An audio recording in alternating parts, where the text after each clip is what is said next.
Michael sat at his desk, attempting to look over the papers. He asked himself, how can Dad remember all this stuff?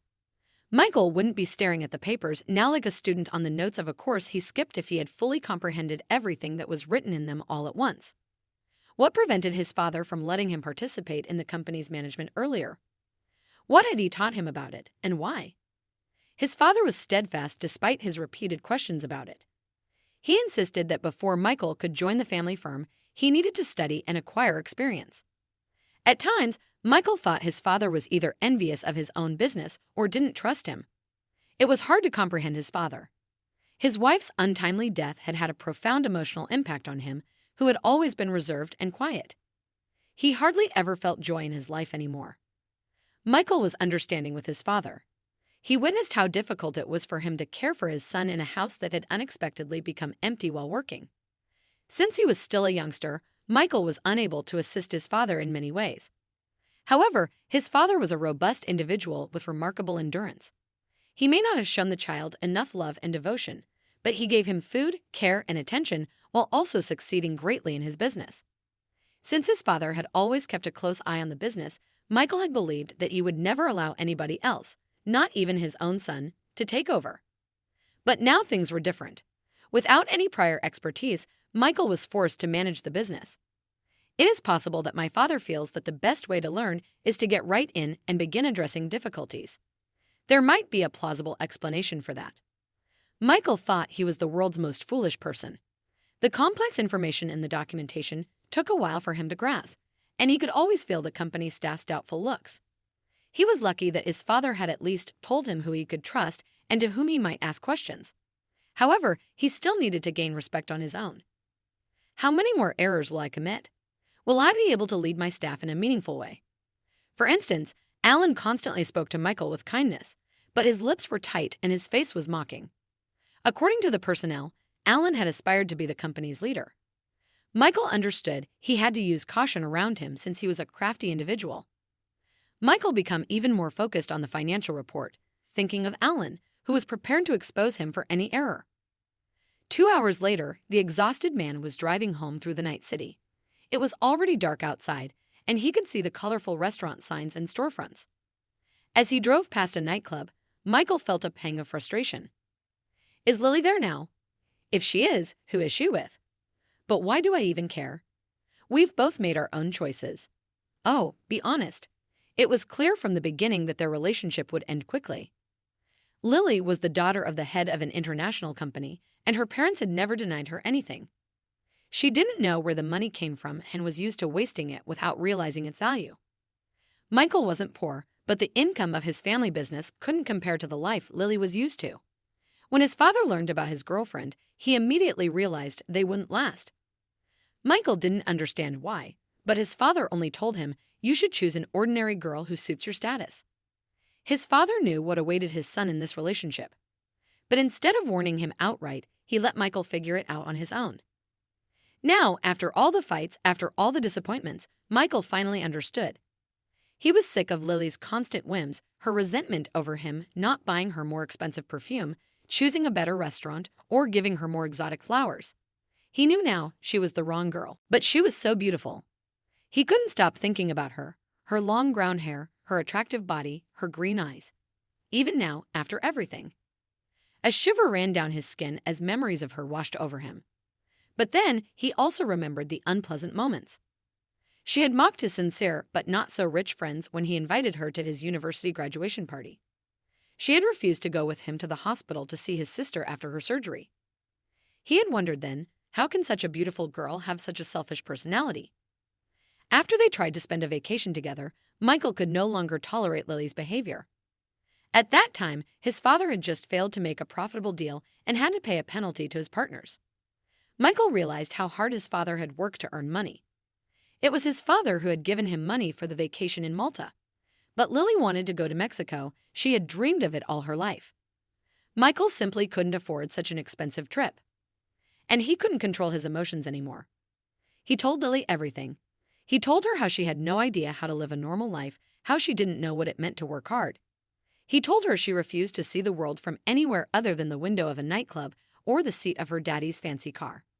And most of all, he told her that she didn't know how to be kind to other people. In response, Lily called him greedy. She claimed he didn't realize what a wonderful girl he was dating and that it was his responsibility to take care of her. Michael had scoffed. There are many other beautiful girls out there, he had said, and they aren't as cranky. Lily had slammed the door loudly. They never met again. Thinking of her now, Michael felt his anger rise again. He promised himself that he would improve his father's business and bring it to a new financial level, so that no one would ever dare to humiliate him because of money. The next day's meeting went well. Michael even managed to handle Alan, who had tried to ask him difficult questions to put him on the spot. So when the door to his office opened and the young girl asked if she could enter to water the plants, Michael nodded and even took his eyes off the papers to look at her more closely. The girl entered the office and lowered her eyes. She's pretty, the man thought. Yes, her hair is messy and her clothes are old-fashioned, but she's attractive considering there's no makeup on her face. Are you a new employee? Michael asked. Yes, today is my first day. I just came from the HR department, so I didn't have time to clean your office before you arrived. Michael noticed that the girl was acting modestly but with dignity, and he liked that. What is your name? My name is Valerie, the girl replied and smiled slightly. Her smile was friendly, and her face was kind. I'm glad to have a new employee on our team, Michael said, smiling. Valerie, if you need anything, feel free to tell me, and I'll take into account all your requests and wishes. Thank you, the girl replied, smiling once more. Taking the watering can, she left the office. Well, at least now there is one really kind face in this company, Michael thought and enthusiastically began to review the draft of the new contract. From that day on, he gradually began to understand the specifics of the company's activities. He started using the accumulated information correctly, making the right decisions, and giving the right comments to employees. This inspired him, and he felt a new energy that he poured into the business. Michael started coming to the office earlier to have time to work in silence or staying late after working hours to analyze the information accumulated during the day. On one such day, when he arrived an hour early, he noticed his deputy's office door ajar. Why did you come so early, Alan? The man thought to himself.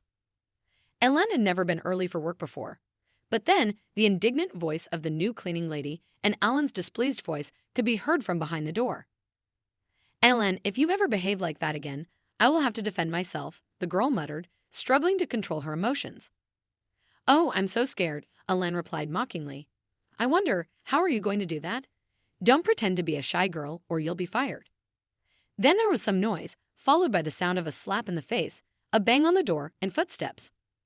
Valerie was running out of the office. Well done, Valerie. Michael rejoiced in his mind. That's what he should have done. He probably came to work early on purpose so he could be alone with Valerie. The thought of Alan getting a slap on the face from Valerie for harassing her pleased Michael. He realized the girl needed protection. But a couple of days later, the situation changed. A frowning Alan came into Michael's office with a piece of paper and placed it on his desk. What is it? Michael asked in surprise. It's an official report, Alan replied. I've already made an official record of it at the secretary's office. Why? So you don't ignore or pretend I didn't bring this report to you. We had an emergency in our office. Someone is stealing money from the staff. This has never happened before. I have provided the names of the victims. Please organize an inspection of the newly hired staff to identify the thief. I suspect the new cleaning lady. She has the keys to all the rooms. We had no such cases until she joined our team. With these words, he happily left the office, and Michael almost broke his pencil from irritation. So this scoundrel decided to take revenge on her. But still, Michael had to find the thief. If Valerie was guilty, action must be taken. But Michael was sure Valerie hadn't done it.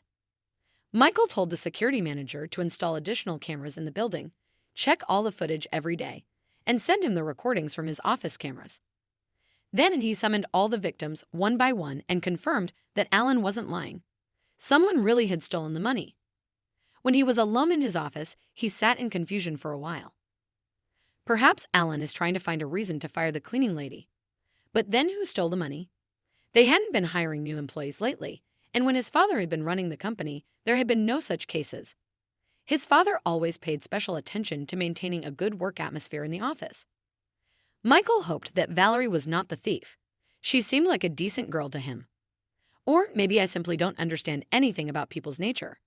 I joined the company just recently, and now I already have to find a traitor. But how?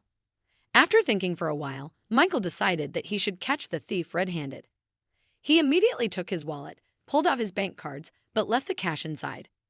Then he carelessly tossed the wallet on the floor near his desk so it looked like he had dropped it without noticing. If a thief needs money so badly and steals from their colleagues, they will not miss easy prey and will definitely take a few banknotes, hoping the owner doesn't remember the exact amount that was in the wallet. The wallet was on the floor right under the hidden camera. Expecting to catch the thief red-handed, Michael left the office and went to a business meeting. Valerie was scheduled to clean the office today. So today, he would find out if this nice girl was guilty. Michael was busy with other company matters all day, so he only thought about his plan when the security manager sent him the video. Michael pushed aside his unfinished coffee and turned on the footage. Valerie came into the office and started watering the plants, then dusting the shelves. She didn't see the wallet from that spot, but that was okay. She would vacuum the carpet anyway. After a few minutes, she picked up the vacuum cleaner and started vacuuming. She finally spotted the wallet, took it in her hands, and examined it. Is she really the person who stole the money? Now the truth will be revealed. She opened the wallet and looked inside, but she didn't take the money. Then she did something unexpected. She sat down at the table, took a piece of paper, wrote something on it, placed it inside the wallet, and put the wallet on the desk. Why did she do that? Now the situation was even more confusing. Michael would have to wait until morning to find out what she had written. Alan, you shouldn't have done that. I won't let you hurt this fragile girl. Michael didn't sleep well at night for some reason, so he headed off to work early in the morning. There was no one in the office yet. Michael impatiently took the wallet and pulled out a folded piece of paper. There was text written on it. Thanks for the test. I think I passed it successfully. Did she really realize it was a test? Valerie turned out to be a very smart and brave girl. But why is she working as a cleaning lady? I should talk to her, get to know her better, the man thought. At the end of the next day, all the employees had already left, but Michael stayed in the office, waiting for Valerie. Soon, he heard footsteps and keys jingling. Valerie was preparing to clean the building. Michael focused on the paperwork, knowing she always cleaned his office first. Indeed, a moment later, the door opened. Valerie, seeing Michael, stopped on the threshold. I'm sorry, I didn't know you were still here. I'll clean the other offices for now, she said. The girl was about to leave, but Michael stopped her and said, No, wait, I actually wanted to talk to you. Valerie walked over to the desk and sat down in the chair across from Michael. She was calm and focused. I'm sorry about this wallet situation, but someone recently stole money from employees. I am the head of the company, so I had to do something. I don't want to call the police, Michael said. I understand, Valerie said quietly. This office has a very challenging environment, even for you. Did you notice anything? Of course, it's not like I'm always cleaning the office before or after working hours. I do it during the day too. I'm just a cleaning lady. Nobody notices me. I'm almost like an inanimate object, like a robot that just moves around with a mop. That's why, in front of me, people talk about things they wouldn't talk about in front of other employees. They believe that the cleaning lady is stupid and can only count to 100. So I already understand a lot about the ethical and financial situation of the company. You must have a couple of university degrees, Michael said with a laugh. Now he liked the smart and taciturn girl even more. No, I have only one university degree, but it was a very good university, Valerie replied. But please, don't ask me why I work as a cleaning lady. It's temporary, and there are reasons for it. So, you are quitting soon? Too bad. I just found a like-minded person, and I'm already about to lose you, Michael said. Can I ask you, what do you think is the worst thing about the company? There's a big problem in the company. One of your deputies is looking for supporters. Many employees say he was planning to become the head of the company, and he was very angry when you got the position. If I understand the situation correctly, he's trying to persuade one of the lawyers to forge some documents and sign a contract that is clearly unsuccessful. The company would lose a lot of money and could file for bankruptcy after that failure. You won't be able to solve the company's problems, but Valerie uttered a name and grimaced squeamishly. Alan. Alan has already prepared a plan on how to save the company in this situation. Eventually, the company will suffer monstrous losses, but Alan will solve the problem he created himself and take your position. With such analytical skills, you should be the CEO, not Alan. Michael exclaimed. Why don't we have a cup of coffee? No need to clean my office today. I'll make coffee now. 10 minutes later, they were already holding cups of hot drinks in their hands. They talked about many different topics, and it turned out that Valerie was a very intelligent and well-read girl with an extraordinary mind and an ironic way of looking at things. Michael didn't want to say goodbye to her, but he realized she still had to clean the whole building and not miss the last bus. Michael couldn't sleep that night. He kept imagining Alan's cunning grin and the unfortunate contract. And then he had a nightmare where he tried to catch up with Valerie, who was running away. But when he caught up with her, he realized it was Lily, who was laughing mockingly, looking him in the eye. He got up in the morning in a depressed mood and went to the office with a headache, wondering who was actually the thief and how he could find this damn fake contract among all the contracts of their company. Michael had been anxious for a few days. He was also thinking about how to ask Valerie out on a date and in what way to take her so that the atmosphere would be relaxed. She's a simple, modest girl. She wouldn't feel comfortable in a fancy restaurant, he thought. After thinking about it for a long time and surfing the internet, he decided to take her out for a country horse ride. Valerie looked athletic, and she wouldn't have to worry about the outfit. They could rent shoes and uniforms right there. Slightly cheered up, Michael arrived at the office and immediately saw the security manager. Any luck in catching the thief? He asked. The security manager nodded and followed his boss into the office. I finally caught the thief yesterday. The security manager pulled out his tablet, found the video, and showed it to Michael. Michael looked closely at the video and saw a middle-aged man enter the office and look in the desk drawers. He found money in one of the drawers, quickly put it in his pocket, and hurried to the exit. Near the door, he turned his face to where the camera was. It was Billy, their lawyer, one of the first employees of the company. What on earth could have happened to him that he had dared to steal money? Thank you for a good job. You will get a bonus, but don't tell anyone about it yet, okay? Michael said. The security manager nodded affirmatively and walked out. Michael summoned the lawyer. Billy entered the office and hesitantly sat down on the edge of the chair. He looked so confused that Michael even felt sorry for him. But still, he was a thief, and he had to be stopped.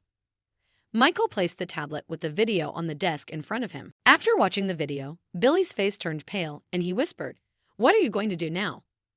"It depends on how frankly you tell me the reason that forced you to do that," Michael said harshly, especially since it wasn't the first time. Billy loosened his tie with trembling fingers. "I didn't know what to do. My mom needs urgent surgery. She has a tumor progressing in her brain, and the worst part is that there's no way to know if it's benign or malignant without surgery. It could require different treatment methods. I've sold everything I could, but I still need some more money. I would give it all back to my colleagues later. I just really need the money." "Billy, you're not a child." Michael looked at him reproachfully. "Why haven't you applied for financial aid from the company?" "I did, but I asked for days off too often because of my mom's illness. Alan said I already got my financial aid in the form of extra days off. Officially, I would give all the money back to my colleagues. I even made a note in my notebook of how much money I took from each person. I would give all the money back when I got my bonus," the man replied in a trembling voice. "A bonus that Alan promised you for the fake contract?" Michael asked. Billy started gasping for air, turning even paler, and Michael realized that the cleaning lady was right. "I refuse to sign it. My coworker Richard is working on it now. It's a multi-million-dollar contract. I can't set you up." "Thank you, Billy," Michael said and gave the frightened lawyer a glass of water. "Now listen to me. You've got to calm down and tell me the name of the contractor and the subject of this contract. I will give you an interest-free loan. You can pay for the surgery and give your colleagues back the stolen money. You must return the stolen money immediately, and you'll pay back the loan within 3 years. But I have one condition. I want to know everything about Alan's actions. He wants to harm my company to achieve his dubious goals, and I have to stop him. What do you think?"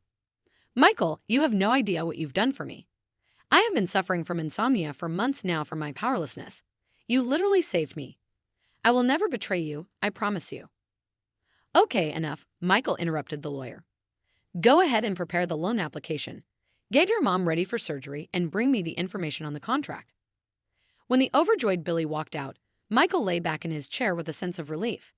It seemed that he had already solved two big problems. He still had to figure out how to completely destroy Alan, but he would think about that later. For now, he had more pleasant things to do. He'd finally decided to ask Valerie out on a date.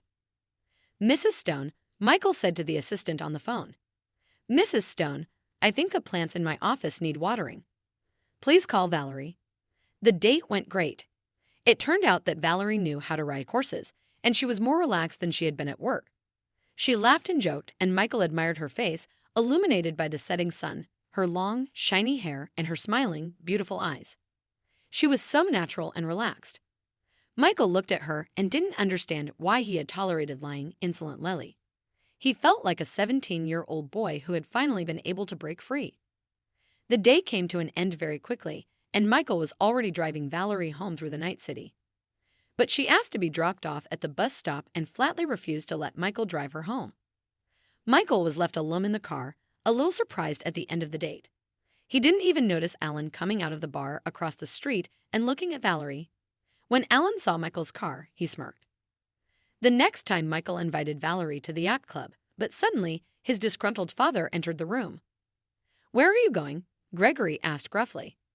Michael realized that now he would have an unpleasant conversation with his father.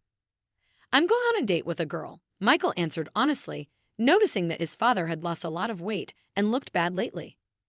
"Are you going on a date with the cleaning lady?" his dad asked angrily. "Do you have a problem with that?" the son asked. "Yes, I've already found a suitable fiancée for you. She's the daughter of our investor. This is not the right time and not the right circumstances to go out with a cleaning lady." "Another rich girl, Dad.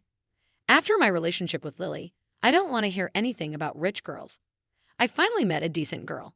By the way, who informed you about that so promptly? The employees of the company are still my friends." "Are you talking about Alan? Well, no wonder then. He's been trying to woo this girl himself. If he's really your friend, has he told you about his cunning plan? He's preparing a contract that will drive the company into bankruptcy. I've been thinking about how to punish him for several days now, and I need to fire him urgently." "Tell me more about that," his father said, his eyebrows shifting into a deep wrinkle on his forehead. Michael, continuing to get ready for his date, briefly explained the situation in the company. "Interesting information. Well, I'll handle his dismissal myself. I have some dirt on him. But promise me you won't see that cleaning lady again." "Father, let's talk about it another time. Not today," Michael exclaimed, grabbing his travel bag and running out of the house. Michael didn't regret choosing a boat trip for their date. Valerie really liked being away from the city and the crowds of people. She was mesmerized, looking at the water surface while the wind blew through her hair. The girl even tried to steer the yacht. Michael looked at Valerie with a smile and felt that he was falling in love. The feeling that he had finally found the girl he was ready to spend his life with was growing stronger by the minute. But the end of such a wonderful day was hopelessly ruined. Valerie didn't allow him to drive her home again, getting out of the car at the same bus stop as before. That same evening, his father said to Michael, "Michael, I have kept my promise. Alan will quit tomorrow and will never come back to our company again. Don't ask me what I did to make that happen. You don't need to know anything about it. But now it's your turn. Stop seeing that cleaning lady. Tomorrow, I will wait for you at the restaurant at 6 o'clock for dinner. I will introduce you to your future wife and her parents. No objections. The future of our business depends on it." Michael tried to say something, but his father just wouldn't listen. He used to listen to his son's opinion before, but now he had turned into a cruel man who didn't want to hear anything. He just turned pale and frowned. At one point, Michael, whose voice was already hoarse, fell silent, noticing his father's unhealthy look. "Are you all right?" the son asked. "If you do everything I asked you to do, I'll be fine," the father replied gruffly and left for his room. Michael couldn't sleep all night. He didn't want to marry a rich woman, but he couldn't understand what was going on with his father. Gregory's behavior had been strange lately. First, he made his son the head of the company, and now he was trying to force him to marry a girl he didn't even know. He had never been so violent and rude, and his unhealthy appearance frightened Michael. Maybe he's terminally ill and trying to get everything done before he dies. This thought frightened the boy even more. It was useless to ask his father. He obviously didn't want to talk about it. The next day, Michael impatiently drove to the office. He knew that Valerie was supposed to be at work early in the morning, but she wasn't there, and her phone was off. It was already noon, but she still hadn't shown up at the office. Michael got nervous. Even the fact that Alan was packing his belongings before quitting his job didn't make Michael happy. The guy didn't know what to do. He couldn't stand it and called his father. "Father, did you do this? Where is Valerie? I know you don't like her, but you shouldn't have done that to her. I'm not a toy. Don't you dare manipulate my life." "Calm down," the father replied calmly.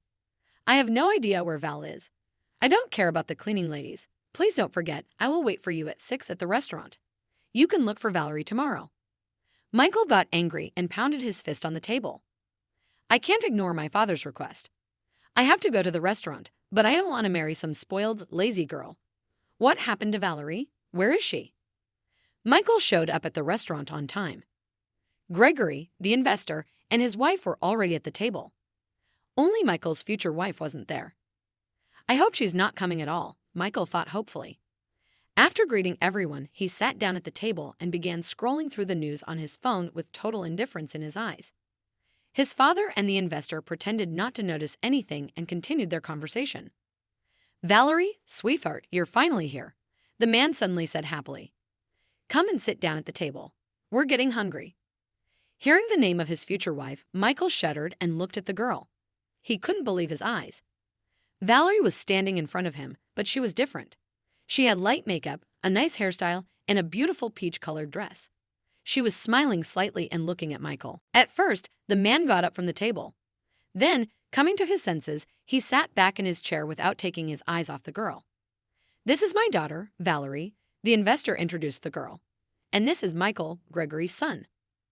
Valerie nodded and smiled sweetly, but Michael felt unwell and started staring at his phone again. But how could this happen? Valerie is an investor's daughter. Is this some kind of prank? Then why was she mopping the floor in my office? Michael was getting very nervous. The shrimp was slipping off his fork as he tried to eat his salad. He silently stared at his plate and couldn't raise his eyes to look at Valerie. But suddenly, slow music started playing, inviting people to dance. Michael immediately took the opportunity to talk to the girl. "Can I ask you to dance with me?" Michael asked, holding out his hand to Valerie. The girl got up from the table, and they went to dance. "Valerie, is that really you?" Michael asked, hugging the girl gently. "Yes, you recognized me. Why do you ask?" "I just don't understand why it was necessary for you to work as a cleaning lady." "Everything is quite simple. I've already dated men who only wanted my father's money. So when my father told me about Gregory's wonderful son, I decided to find out what kind of person you are. After all, you didn't have to pretend in front of the cleaning lady. That's pretty much it." "Is that why you didn't want me to see that you lived in a house that wasn't suitable for a cleaning lady?" Michael asked and breathed in the soft scent of her hair. "I thought I was going to lose my mind today when you didn't show up at the office and your phone was off." "But you found me," Valerie replied with a smile. "Aren't you happy?" Instead of answering, Michael hugged her even tighter and pressed his cheek against hers. The couple didn't even notice that when the music ended, they were left alone on the dance floor under the approving glances of their parents and the interested stares of the people around them. "See, I told you Valerie is a decent girl," Gregory remarked contentedly on the way home. "Your father wouldn't have chosen a bad girl for you. You even instantly forgot your cleaning lady." "Father, what about your health? I'm not a child."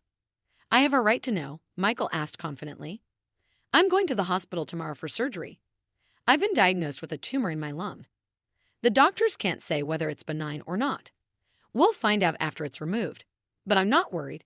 You're doing even better with business than I expected, and you're marrying a nice girl soon. I have nothing to worry about." "Dad, you still have to educate your grandchildren."